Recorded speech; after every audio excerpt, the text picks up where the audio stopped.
ఈరోజు వాక్యము ఆదికాండము 36వ అధ్యాయం 31 నుండి 36 వచనాలు. మరియు ఏ రాజైనను ఇశ్రాయేలీయుల మీద రాజ్య పరిపాలన చేయకమునుపు ఎదోము దేశములో రాజ్య పరిపాలన చేసిన రాజులెవరనగా బెయారు కుమారుడైన బెల ఎదోములో రాజ్య పరిపాలన చేసెను. అతని ఊరి పేరు దిన్హాబా. బెల చనిపోయిన తరువాత బొస్రా వాడైన జెరహు కుమారుడగు యోబాబు అతనికి ప్రతిగా రాజాయెను. యోబాబు చనిపోయిన తరువాత తేమనీయుల దేశస్థుడైన హుషాము అతనికి ప్రతిగా రాజాయెను.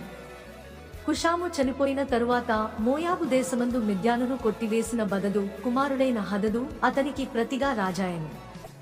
అతని ఊరి పేరు అవీతు. హదదు చనిపోయిన తరువాత మస్రేకావాడైన సౌలు అతనికి ప్రతిగా రాజాయెను. దేవుడు ఈ చిన్ని పరిశుద్ధ లేఖన